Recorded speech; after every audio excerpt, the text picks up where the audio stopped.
think about how alliances work.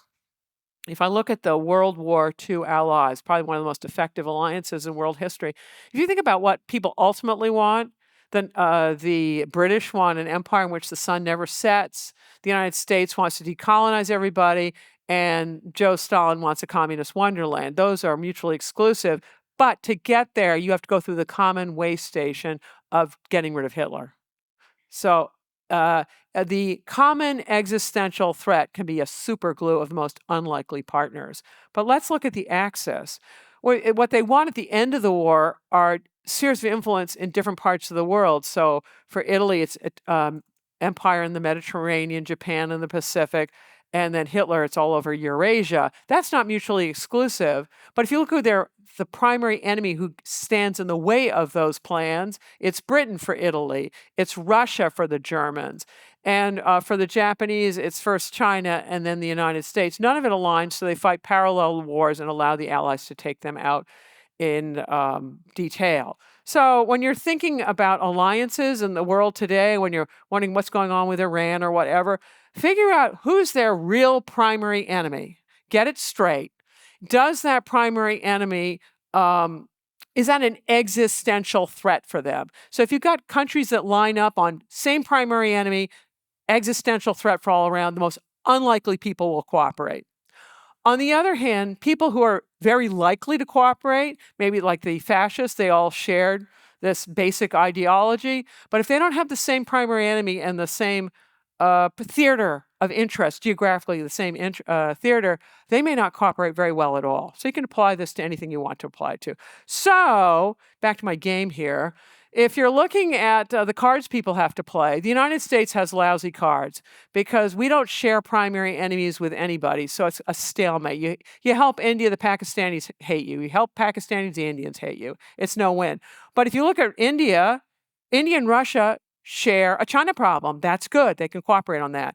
And then you have Pakistan and China. They share an India problem. They can make things happen over that. So there are cards for them to play and zero for the United States to play. It's just the way it is. So the game, the name of the game in strategy is to get the outcome that you want to have happen. And it's like, how do you play this game of 5-person, 5-country cutthroat billiards to get remotely what you want out of it? So for the English majors among you, I have a metaphor. For the rest of you, you can just bear with us. Imagine a game in which every ball can be a cue ball, and players can take turns, come, leave, do whatever at will. Sometimes they'll cooperate some of the time, but they don't necessarily want to put the same ball in the same pocket. And so if that's the case, there's going to be no enduring cooperation. And understand that you want to have, your goal is going to be the ultimate shot you want to take, but as you're taking the intervening shots, people are going to try to disrupt it. How on earth do you get through this game? So this is what the next section is all about.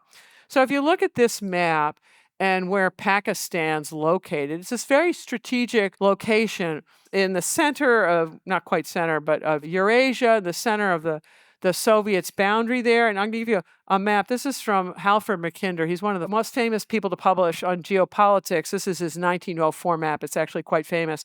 And he talked about how Russia occupies the heartland. In his day, it was all these railway systems. He thought that was the prime piece of real estate in the world.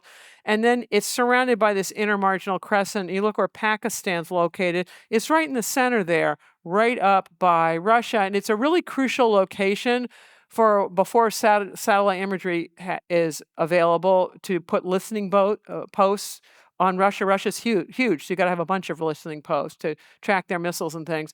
And then if you want access to Afghanistan, which when the Russians go there, we want access. And of course, when we go there, we really want access. So it's a strategic location. For the Pakistanis, the United States was so frustrating to deal with because we'd be on and off interested in them because we don't align on a primary enemy. So pre-satellite imagery, we really wanted to cozy up the Pakistanis so we could have U-2 bases, but then there are different technology changes. And before we get facilities in Iran, we want this listening post in Badaber. but technology will eventually change. And then for a while, we truly want the Pakistanis to get the mail through to China when we're trying to break China out of diplomatic isolation and then cooperate against the Soviet Union. And Pakistan delivers the mail. But then we set up an alternate setup in Paris to go through our embassies that way, and Pakistan is again irrelevant. And then when Russia's in Afghanistan, Pakistan's essential to get aid to insurgents to cause the Russians trouble. And then, of course, when we're in Afghanistan, we really want to cooperate with the Pakistanis, and that works until we cap Osama bin Laden without telling the Pakistanis in their territory, Abbottabad, and then relations are really not so great. And so it's a very bumpy ride. And in these periods when we really need the Pakistanis, we don't pay attention to human rights or the really big one, nuclear proliferation. And so the proliferation is pretty steady.